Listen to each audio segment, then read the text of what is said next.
بسم اللہ الرحمن الرحیم۔ انگریزی میں نماز۔ سوال: میں 21 سال کا ایک انگریز مسلمان ہوں۔ میں 1 سال قبل جبکہ میں صومالی لینڈ میں ایک فوجی افسر تھا، اس وقت اسلام جیسی عظیم نعمت سے سرفراز ہوا۔ میرا سوال اسلام کی سرکاری زبان سے متعلق ہے۔ اس سے پیشتر جب میں مسیحیت کا پیرو تھا، اس وقت میں اپنی عبادت اور کتاب مقدس اپنی مادری زبان انگریزی میں پڑھا کرتا۔ اب جب کہ میں دائرہ اسلام میں آ چکا ہوں تو مجھے نماز اور قرآن کریم دونوں عربی زبان میں پڑھنے پڑتے ہیں۔ اس تبدیلی سے مجھے یہ احساس ہوتا ہے کہ میں عربی کی پابندی کی وجہ سے، خواہ اس میں کتنا ہی حسن کیوں نہ ہو، بہت بڑی روحانیت سے محروم کر دیا گیا ہوں۔ میں آپ کا انتہائی سپاس گزار رہوں گا اگر آپ میری اس معاملے میں رہنمائی فرمائیں کہ کیا میں نماز انگریزی میں ادا کر سکتا ہوں۔ اس مسئلے پر شرح صدر حاصل کرنے کے لیے براہ کرم مجھے ان قدیم ائمۃ الاسلام کے نام بتائیں جنہوں نے اس مسئلے پر اظہار خیال کیا ہو۔ اگرچہ یہ میری ذاتی الجھن ہے، لیکن میں یہ بات قدر وثوق سے کہہ سکتا ہوں کہ یہ چیز خصوصاً یورپ میں بہت سے غیر مسلموں کے اسلام قبول کرنے کے راستے میں حائل ہے۔ لندن میں میرے بعض دوستوں نے مجھے یہ مشورہ دیا ہے کہ میں اس معاملے میں جناب کی طرف رجوع کروں۔ مجھے امید ہے کہ جناب کی رہنمائی میرے لیے انتہائی قیمتی ہوگی۔ جواب: مجھے آپ کے قبول اسلام کی خبر سن کر قلبی مسرت ہوئی۔ میں اللہ تعالیٰ کا شکر ادا کرتا ہوں کہ اس نے ہمارے ایک بھائی کو نور ہدایت سے نوازا ہے، اور دعا کرتا ہوں کہ وہ آپ کو دین حق میں مزید ہدایت اور استقامت عطا فرمائے۔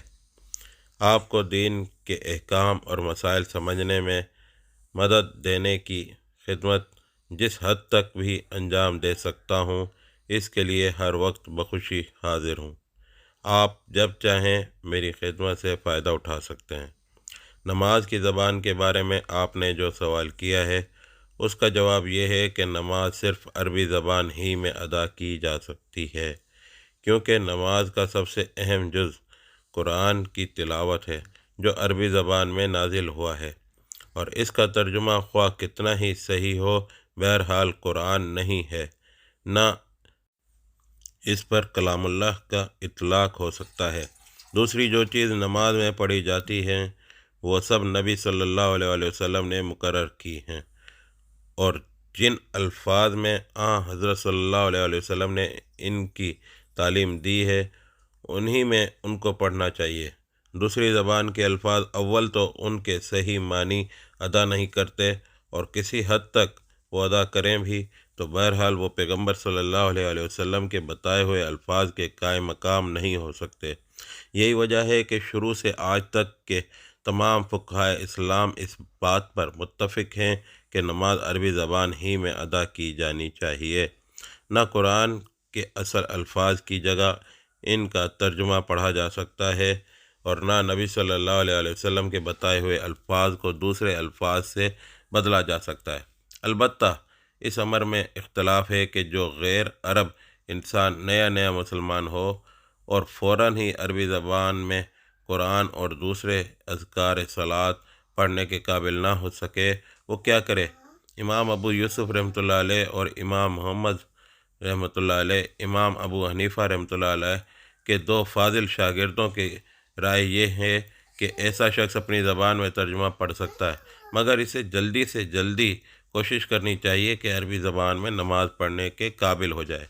امام ابو حنیفہ پہلے اس بات کے قائل تھے کہ عربی زبان کے تلفظ کی قدرت رکھنے والے شخص کے لیے بھی غیر عربی میں نماز پڑھنا جائز ہے، مگر بعد میں انہوں نے اپنی رائے سے رجوع کر لیا اور وہی رائے اختیار کی جو ان کے 2 جلیل القدر شاگردوں امام ابو یوسف رحمۃ اللہ علیہ اور امام محمد رحمۃ اللہ علیہ نے ظاہر کی ہے۔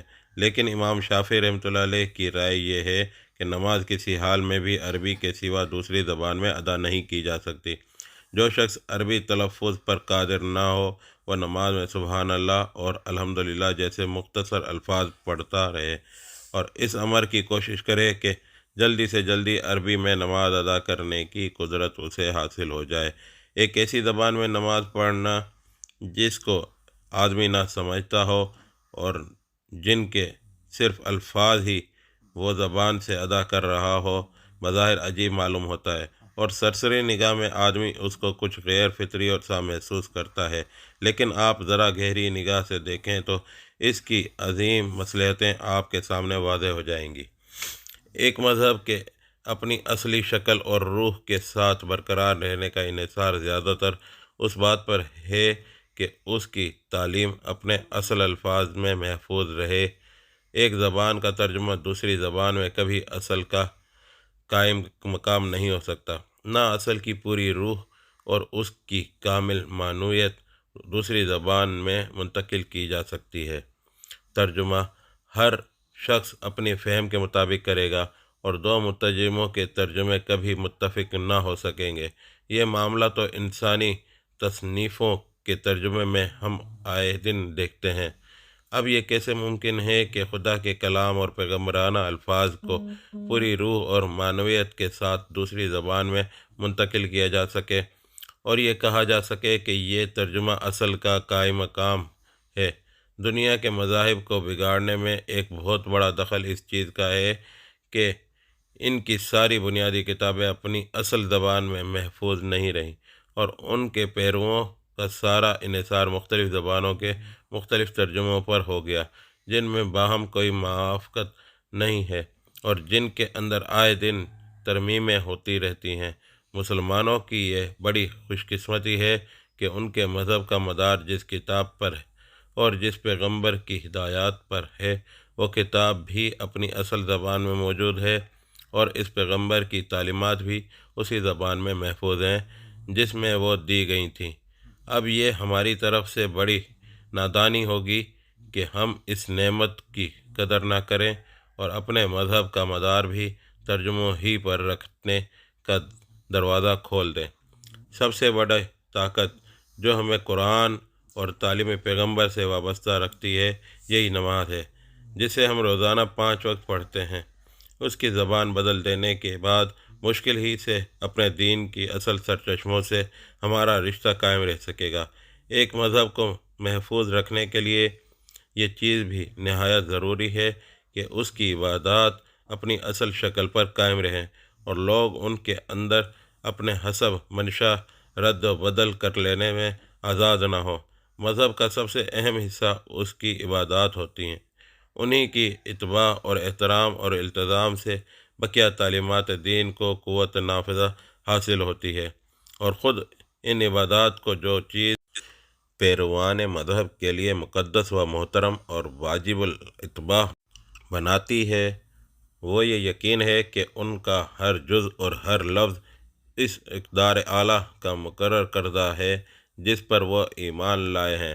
یہ یقین ایسی صورت میں ختم ہو جائے گا جبکہ عبادت کی شکلیں اور ان کے الفاظ مقرر کرنے میں لوگوں کی اپنی رائے اور مرضی کا دخل شروع ہو جائے اور اس کے متزلزل ہوتے ہی پوری دین کے مسخ ہونے اور اس کے احکام کی پیروی سے لوگوں کے آزاد ہونے کا راستہ کھل جائے گا۔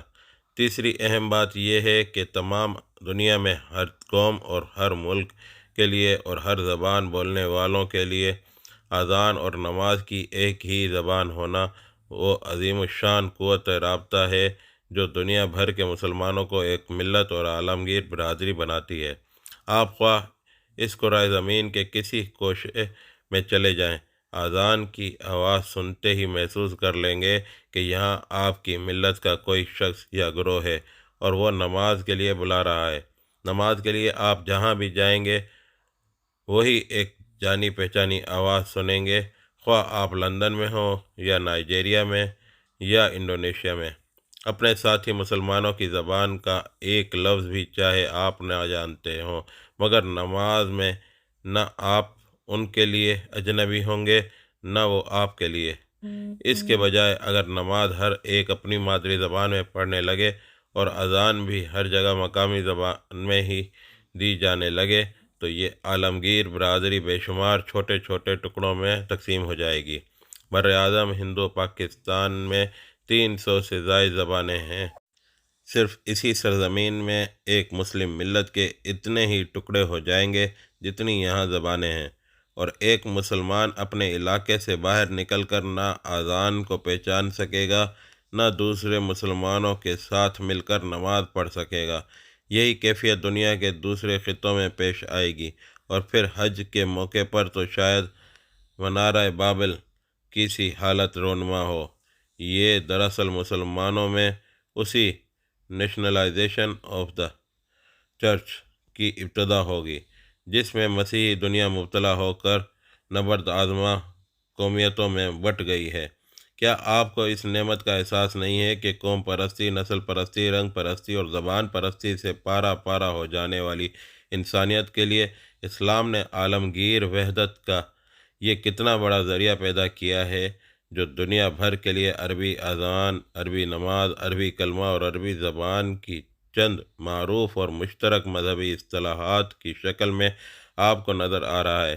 اسی سرکاری زبان کی بدولت ہی تو مسلمان ہر جگہ مسلمان کو پہچانتا اور اس کے ساتھ اس طرح مل جاتا ہے جیسے ازل سے ان دونوں کی روحوں میں کوئی قریبی رشتہ ہو۔ جہاں تک نماز کو سمجھ کر پڑھنے کی ضرورت کا تعلق ہے، اس سے انکار نہیں کیا جا سکتا، مگر یہ ضرورت اس بڑے نقصان کو جس کا میں اوپر ذکر کر چکا ہوں انگیز کیے بغیر بھی پوری کی جا سکتی ہے۔ نماز کے لیے قرآن کی چند صورتیں کافی ہیں، اور قرآن کے سوا باقی تمام اذکار جو نماز میں پڑھے جاتے ہیں صرف چند فقروں پر مشتمل ہیں۔ ان کو یاد کرنے کے ساتھ ساتھ ان کا ترجمہ بآسانی ذہن نشین کیا جا سکتا ہے، اور اس طرح وہ ضرورت پوری ہو جاتی ہے جسے آپ بجا طور پر روحانی قدر سے تعبیر کرتے ہیں۔